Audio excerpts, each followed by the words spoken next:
I have never had to back out of a traditional wholesale deal because I couldn't sell it. And so I've never put a traditional wholesale deal in contract and then could not find a buyer for it. And I think a lot of what I'm about to talk about attributes to the reason for that. Welcome to the Ryan Rice Show, where we talk about what we learned yesterday that we can apply today so that we can be better tomorrow. I hope you enjoy and subscribe.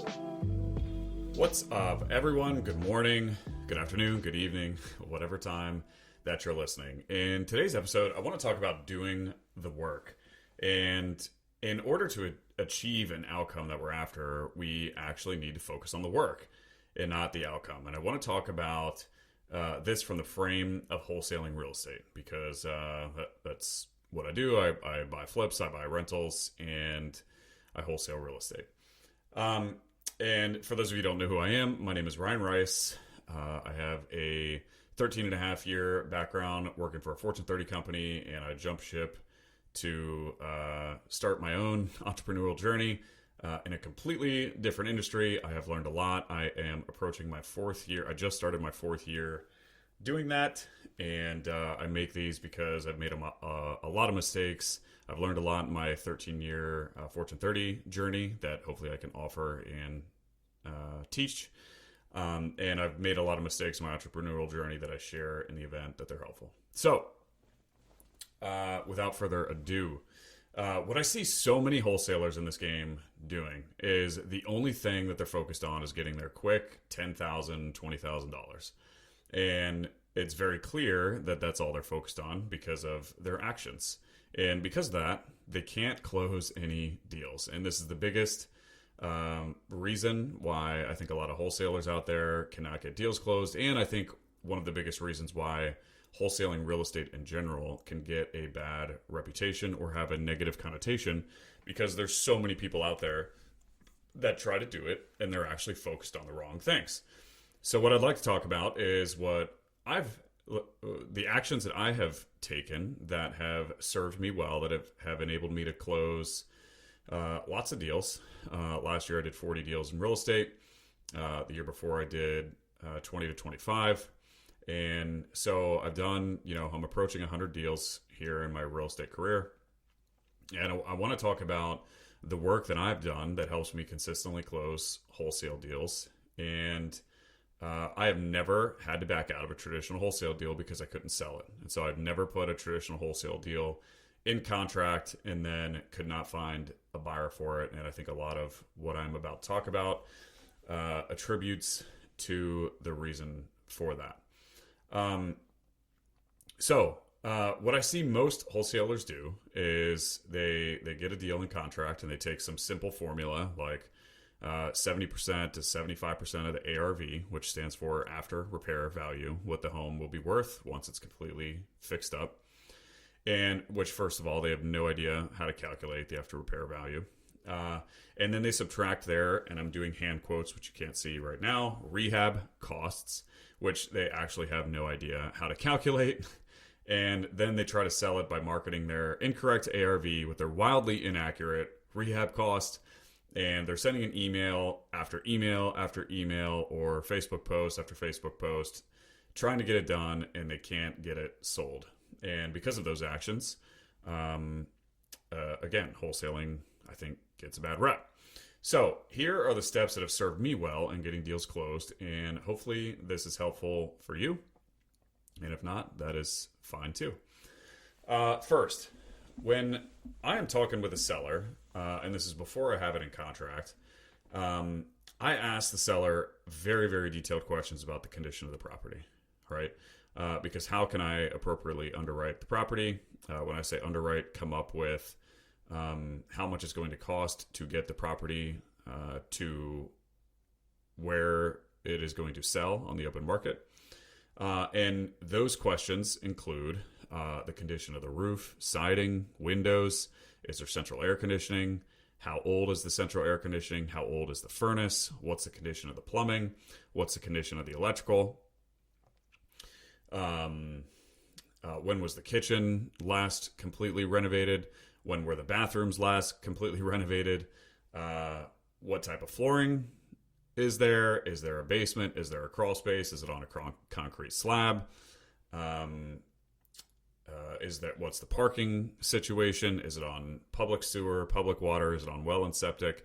And so I go through these very, very detailed questions, and I lock up all my deals virtually, by the way. And so for those wondering why I ask all those questions, if I could just go see the property, I have found it more time, and I have found that my time is best served if I can gather that information virtually, that I can gather that information typically 2 to 3 times faster, maybe more than going to see it myself. And I would say 90 to 95% of the time, the sellers are giving me accurate, good information. And typically it's pretty clear when I'm talking with a seller and they're not giving me accurate information, and then I can adjust what it is that I do from there. But for the most part, they're all giving me good information because they want to sell their house and they know they need to share with me the accurate condition of the property.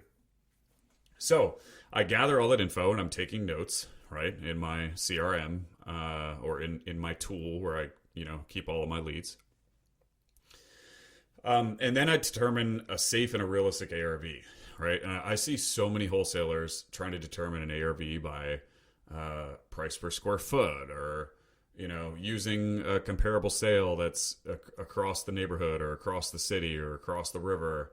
But I determine a safe and a realistic ARV by making sure that there's at least 2 to 3 comps in the same neighborhood, within the same year built, within the same square footage, same bedroom bath count, and I'm not using a price per square foot, right? And so if I have 3 data points, 280, 295, and 300, then all right, I know my ARV is going to be somewhere in there, and I'm not going to say it's 300. I'm going to say it's closer to 285, 290.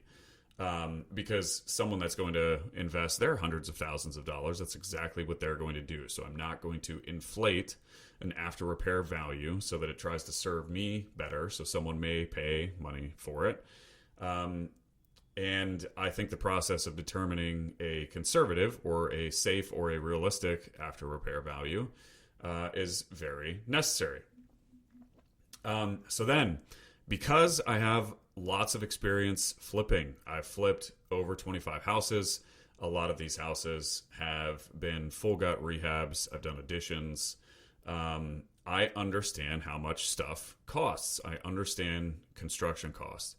And so I take all of the information that the seller has given me, that I talked about earlier, and I'm able to come up with an accurate cost because I've done, 25 plus roofs. I've run all new plumbing in a house. I've renovated 25 plus bathrooms. Actually, probably most of the homes have 2 bathrooms. So I'm probably approaching renovating 50 bathrooms. I've added bathrooms. I've added square footage. I've done all new insulation, all new plumbing, all new electrical, all new HVAC. I've replaced heat pumps. I know how much stuff costs. And I say this all the time, but if you want to be a better wholesaler, go flip a house or 2 or 3 or 4 or 5, right? Flip first. In my opinion, the best way to get started in real estate and learn is to flip first and then try to wholesale after. And a lot of people do it in the reversed, mainly because flipping is more complex and people perceive wholesaling to be easier. But I think that is a misconception personally. It is going to be easier for you to wholesale a deal after you flipped it because you're trying to wholesale a deal to a flipper. And if you've never sat in those shoes before, how can you do that most effectively? Real quick, as you guys know, I just recently started this podcast. If you could give it a rating with a quick tap of the thumb, that would mean the world to me. And even more importantly, it could help spread the word to a broader audience, which in turn could help change a life. Thank you so much, and let's get back to the show. So, because I know how much stuff costs, I'm able to come up with an accurate renovation cost. And I'm typically on the high side. When I underwrite a property, most of the buyers give me feedback that they, because I'll have conversations with them. Hey, how much are you planning to do in rehab? And they'll give me a number that was less than what I came up with. And I think that only is in the best interest of the buyer, in the best interest of me, because I'm going to get the deal done, and in the best interest of the seller, because the seller's going to get what they want. So I run rehab costs knowledgeably, and I also do it conservatively.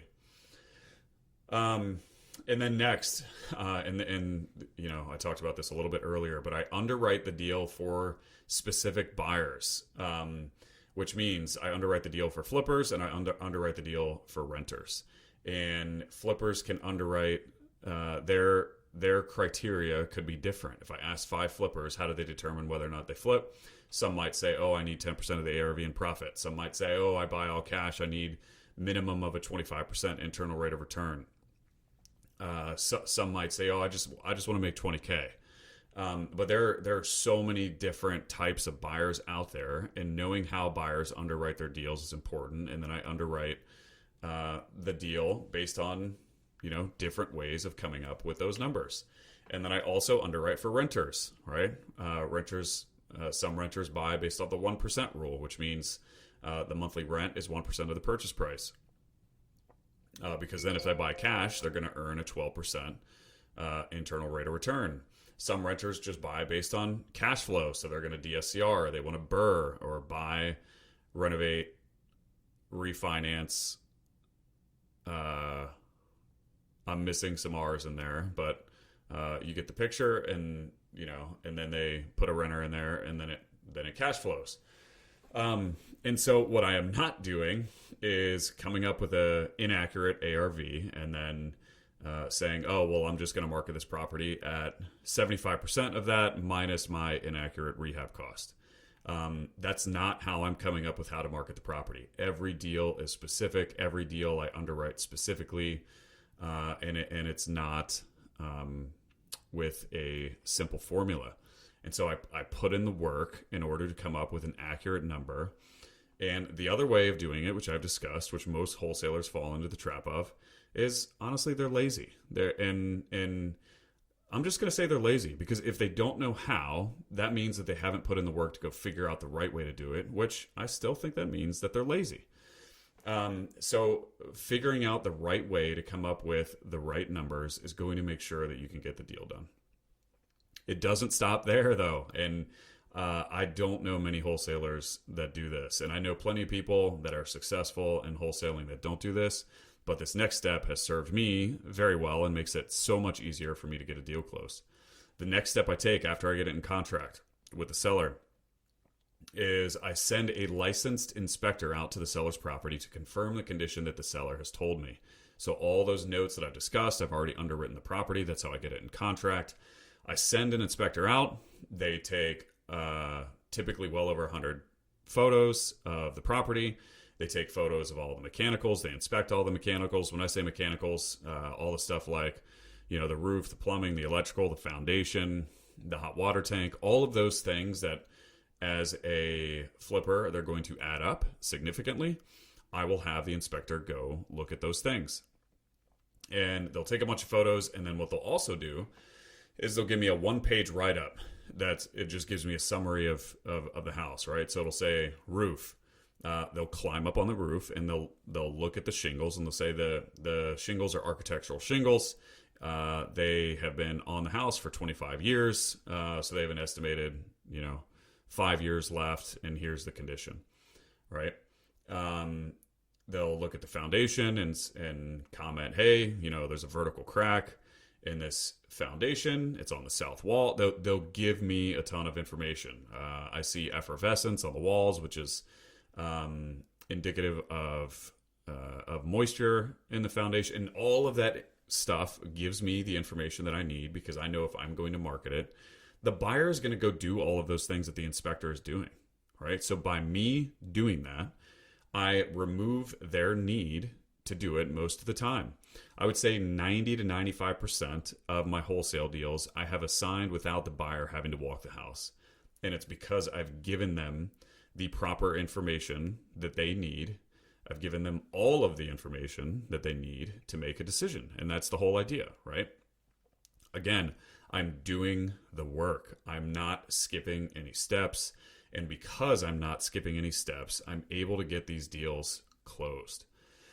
And then after the inspector gives me all the photos, gives me the 1-page write-up, then I package the deal in a way that gives the buyer all the information that they could possibly want or that they could possibly need in order to make a decision. So when I send a deal, I'm not just sending the address, which some wholesalers don't even include the address.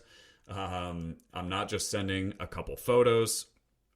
I'm not just sending, my opinion of an ARV that I wrongfully calculated, or my opinion of a rehab cost that I wrongfully calculated, and then just expecting them to go do their thing, right? The buyer in a wholesale transaction is one of my customers, and in order to serve them, I need to give them all of the information they possibly need in order to make a decision. And so I put it all together in the package and I send it to them. And all of the information that I have collected both from the seller and the licensed inspector, I'll include, right? I'll put the address, how many bedrooms, baths, what was the year built, what's the parking situation, how old is the roof, how old is the furnace, does it have central air conditioning? If so, how old is the central air conditioning? I'll comment on the plumbing, I'll comment on the electrical, I'll tell them how many amps that the electrical panel has, I'll tell them when it was last replaced. I will give them a ton of photos of the kitchen. I'll tell them when the kitchen was last renovated. I will tell them everything, right? And when the inspector goes through the house, they're going to have over 100 photos of the property. But then I also train the inspectors to take a quick video showing the layout of the property, because the one thing that is very popular with renovated homes right now is to remove walls, making sure that it's an open plan concept. And sometimes through photos, it can be difficult to tell the layout of the house. And so there's a video of somebody walking through the property, which is very helpful for the buyer. And if you've bought real estate before and you're listening, all of the things that I've just talked about, that's how you make a decision. And when a buyer sees that, I get very few buyers. Typically, the only time I get asked to go see the property still is if it's a really old house, because the older the house, the more risk there is. But typically, if these houses are built after 1950, 1960, and I have all of this for them, I cannot recall off the top of my head when somebody has wanted to walk a property that I've done everything that I've just talked about. Typically, it's only properties that are built well before 1950 that people still want to walk, which I think is reasonable. And then lastly, when I come up with a price, I price it attractively. I'm not trying to squeeze every last dollar out of the buyer. I give the buyer an opportunity to make money based on how I know that they underwrite properties. Because my mission is for the buyers that I have deals for, that they want to constantly come back to me, that they like the way that I do business. And because of that, when I have more deals, they get excited and they know that the information that I give them is good. They can trust the information, and they're still validating. But because of all of the actions that I've taken, they trust the information that I've given them, and it makes them more comfortable, and they want to come back every time that I have a deal. And so I make sure that they're able to make some good money, the amount of money that they've shared with me that they would like to make on a flip. And if it's more risky of a deal, then I make sure that there's more meat on the bone for them. If it is less risky of a deal, then I know that I can maximize my wholesale fee a little bit more, but I still price it effectively enough to make it attractive for them, because I ask them, how do you underwrite properties? And I understand how much that they need to make and feel good about a deal. So I hope that was helpful. This is for any real estate investor out there. And I wanted to share what has served me and what I see a lot of people making mistakes on out there. And I think I have learned that if I can follow the steps that I have just outlined, that's going to make me a better real estate investor. That is going to enable me to put more deals under contract with sellers and significantly increase the probability that I find a buyer for those deals if I decide that I want to wholesale them. So that's it for today. Hope you all enjoyed that. And if you didn't, that is perfectly fine as well. Thanks for listening. I appreciate you guys. I love you guys. And I'll talk to you soon. Peace.